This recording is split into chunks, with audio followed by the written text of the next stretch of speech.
হেই প্রিয় বাংলাদেশী, আসসালামু আলাইকুম রহমতুল্লাহি ওয়া বারাকাতুহু। খুবই গুরুত্বপূর্ণ একটা বিষয় নিয়ে কথা বলার জন্য সিঙ্গাপুর থেকে আপনাদের সাথে কথা বলছি আমি মোহাম্মদ নুরুজ্জামান। আজকের বিষয়টাকে খুবই গুরুত্বপূর্ণ বলছি এই জন্য, যেহেতু আপনারা এই বিষয়ে অনেক অনেক প্রশ্ন করতেছেন আমাকে, তাই আমি ভাবলাম এই বিষয়টা নিয়ে আপনাদের সাথে ভিডিওতে কথা বলা দরকার। কারণ কমেন্ট সেকশনে আপনাদেরকে বিষয়টা ভালোভাবে বোঝানো আমার পক্ষে সম্ভব না, বা এত সময়ও আমি পাই না। তো চলুন মূল টপিকটা শুরু করি। আপনাদের মধ্যে অনেক ভাইয়েরা আমার কাছে জানতে চাচ্ছেন যে সিঙ্গাপুর এসপাসে এসে আপনি সিঙ্গাপুরে স্কিল করতে পারবেন কিনা, বা কতদিন সময় লাগবে, এটার কস্টটা কিরকম হবে। তো সব মিলিয়ে দেখেন, সিঙ্গাপুর সরকার যে এসপাস সিস্টেমটা রাখছে, এটা কিন্তু অলরেডি একটা হায়ার স্কিল ক্যাটাগরি। বাংলাদেশ থেকে স্কিল টেস্ট পাস করে যারা সিঙ্গাপুর আসতেছে, এটা কিন্তু বেসিক স্কিল, মানে লোয়ার স্কিল, আই মিন একদম স্কিল ক্যাটাগরির সর্বনিম্ন পর্যায়ের। এখন যারা হায়ার স্কিল লেভেলে আছে, বা যাদের ভালো কোয়ালিফিকেশন আছে, বা যাদের ভালো কর্মদক্ষতা আছে, হ্যাঁ, তারা কি একই সিস্টেমে আসবে না? এই জন্যই কিন্তু মূলত সিঙ্গাপুর সরকার এই এসপাস প্রোগ্রামটা রাখছে, যে এর মাধ্যমে বিভিন্ন দেশ থেকে হায়ার স্কিল যারা, তারা আসবে।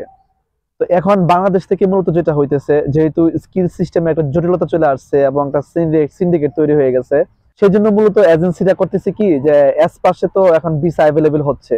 তো এস পাশে সিঙ্গাপুর ঢোকানোর পরে এখানে আইসা দেখা গেছে 1-2 মাস বা 3 মাস ক্লাস করায়। যে স্কিল পরীক্ষাটা বাংলাদেশে দেয় মানুষ, ওই স্কিল টেস্টটাই কিন্তু সিঙ্গাপুরে যে বিসি এর অধীনে বিভিন্ন ট্রেনিং সেন্টার আছে এখানে, এদের মাধ্যমে ক্লাস করে পরীক্ষাটা দেওয়ায়। যেহেতু সিঙ্গাপুর তো আপনার সিন্ডিকেট নাই, বা সিঙ্গাপুরে আপনি খুব অল্প সময়ে ক্লাস করে পারফেক্ট হয়ে আপনি পরীক্ষা দিয়ে পাশ করতে পারবেন, এটা সম্ভাবনাটা থেকে বেশি। এই জন্য তারা একটা নতুন পথ হিসেবে এটাকে গ্রহণ করছে। যেহেতু এস পাশে ভিসা অ্যাভেলেবেল হচ্ছে, সো এস পাশে সিঙ্গাপুর তাকে একটা প্রবেশপত্র হিসেবে কাজ করতেছে আর কি। এখন এস পাশে যে ভিসাগুলো হচ্ছে, তার 90% যেটা হয়ে গেছে, তার ওইরকম যোগ্যতা নাই, যেটা সিঙ্গাপুর গভর্নমেন্টের রিকোয়ারমেন্ট। যে প্রকৃত অর্থে আপনি সিঙ্গাপুর এস পাশে আসতে হলে যেই শর্তগুলো প্রয়োজন, এগুলো আপনার মধ্যে নাই। তো সেই ক্ষেত্রে আপনার ওই যোগ্যতা না থাকার পরও আপনি সিঙ্গাপুর এস পাশে আসতেছেন। বেসিক্যালি এটা আমরা সবাই বুঝতেছি যে এটাকে আমরা ব্যবহার করতেছি, এই সুযোগটাকে আমরা ব্যবহার করতেছি অন্যভাবে। এখন এটা সম্ভব, আপনি এস পাশে আসতে পারেন, আইসা আপনি সিঙ্গাপুর স্কিল করতে পারেন, এটা সম্ভব, কিন্তু সমস্যা নেই। কিন্তু সমস্যাটা হচ্ছে যে টাকা লাগতেছে অনেক বেশি। আমার এক ভিডিও কমেন্ট সেকশনে এক ভাই প্রশ্ন করছে যে 12 লক্ষ টাকা দিয়ে সে সিঙ্গাপুর আসবে এস পাশে। আসার পর তাকে বলা হয়েছে এজেন্সি থেকে যে 3 মাস সিঙ্গাপুর থাকতে হবে, তার 3 মাসের ভিতরে পরীক্ষা দিতে হবে। তো 3 মাসে সে এখানে থাকা খাওয়ার খরচ সবকিছু তার নিজের। তাকে পার্ট টাইম জব তারা খুঁজে দিবে। দেখেন, এটা কিন্তু খুবই মানে রিস্ক হয়ে যায়। সিঙ্গাপুরে আসার পর এখানে আপনি একদম নতুন, তো নতুনদের জন্য সিঙ্গাপুরে জব খুঁজে বের করাটা অনেক কষ্টের। সিঙ্গাপুরে জব অ্যাভেলেবেল আছে প্রচুর, কিন্তু নতুনদের জন্য না। নতুনদের জন্য শুধুমাত্র কোম্পানি ভিত্তিক যে কাজগুলো, এগুলাই। কিন্তু আপনি আউটসোর্সিং যে কাজগুলো বাইরে থেকে খুঁজে নেবেন, এটা কিন্তু সিঙ্গাপুরে খুবই হার্ড একটা ব্যাপার। আর এখন যেহেতু অ্যাভেলেবেল এই সিস্টেমে লোক আসতেছে, ব্যাপারগুলো আরো কঠিন হয়ে যাবে। আপনারা যারা এই সিস্টেমে আসতে চাচ্ছেন, তাদের বুঝে শুনে আইসেন। হ্যাঁ, এরকম অনেক ভাইরা আছে যাদের পরিচিত আত্মীয় স্বজন সিঙ্গাপুরে আছে, ভাই বন্ধু বা কাছের কেউ আপনাদের সিঙ্গাপুরে আছে। হ্যাঁ, আপনারা চাইলে যদি তারা আপনাদেরকে ভরসা দেয় যে আপনি আসেন, এখানে আমরা কাজ আপনাকে খুঁজে দিব, হ্যাঁ, আপনি আসতে পারেন। এসে আপনি সিঙ্গাপুরে স্কিল করাটা ইজি, এটা ঠিক। বাংলাদেশে স্কিল করাটা যেমন খুব হার্ড, কারণ এখানে কুঠাস সমস্যা আছে, বা ওইখানে হাজার হাজার স্টুডেন্ট। তো সেক্ষেত্রে আপনি যদি সিঙ্গাপুরে এসে সিঙ্গাপুরে 2 মাস বা 3 মাস ক্লাস করলেন, রবিবার বা আপনার কনভিনিয়েন্ট যে সময়টা, ওই সময়টাতে আপনি ক্লাস করে আপনি পরীক্ষা দিতে পারবেন। তো কেউ যদি বলেন আমাকে যে ভাই আমার টাকা পয়সা খরচ করতে সমস্যা নাই, এবং আমি সিঙ্গাপুর যাই আমার কাজ খোঁজার ব্যাপারে আমাকে সহযোগিতা করার মতো লোক আছে, তাহলে আমি বলবো আপনি সিঙ্গাপুর আসেন। আপনি এসপাস নিয়ে এসে আপনি সিঙ্গাপুর স্কিল করতে পারবেন। এই অপরচুনিটি সিঙ্গাপুরে আছে, এবং এটা অনেকটা সহজই হবে আমি মনে করি।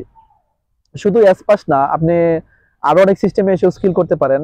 তবে পিসিএম বা আনস্কিল বা এই সেক্টরগুলোতে আইসা স্কিল করা হচ্ছে এসপাসে আইসা স্কিল করা অনেক সহজ।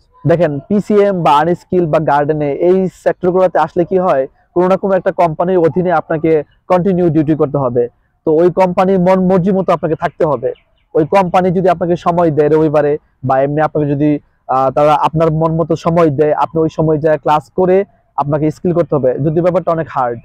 কিন্তু আপনি যদি এস পাশে আসেন, এস পাশে আসলে কি হয়, এস পাশে তো দেখা গেছে এজেন্সি গুলা সিঙ্গাপুর এজেন্সির সাথে চুক্তি ভিত্তিক ভিসাগুলো বের করে, যে আমাকে এস পাস দিয়ে শুধু সিঙ্গাপুর নিয়ে আসো, তারপরে সে কাজ খুঁজে নিবে। এটা রিলিজের মতো আর কি সিস্টেম।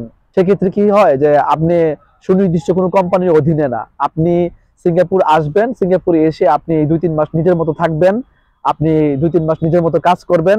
হ্যাঁ, আপনি এর মধ্যে স্কিলটা অ্যারেঞ্জ করে আপনি পরীক্ষা দিবেন। তবে এর মধ্যে একটা কথা, এটা কিন্তু 50-50 রিস্ক হয়ে যায়। কারণ কি, আপনি যে এই যে এস পাশে সিঙ্গাপুর আসতেছেন, আসার পর আপনার এস পাশে যে পারমিটটা বের হবে, এই পারমিটে কিন্তু একটা কোম্পানির নাম থাকবে। তো আপনি কিন্তু ওই কোম্পানির অধীনে কাজ করতেছেন না, আপনি যখন বাইরে কাজ করবেন, এটা কিন্তু সিঙ্গাপুর টোটালি অবৈধ।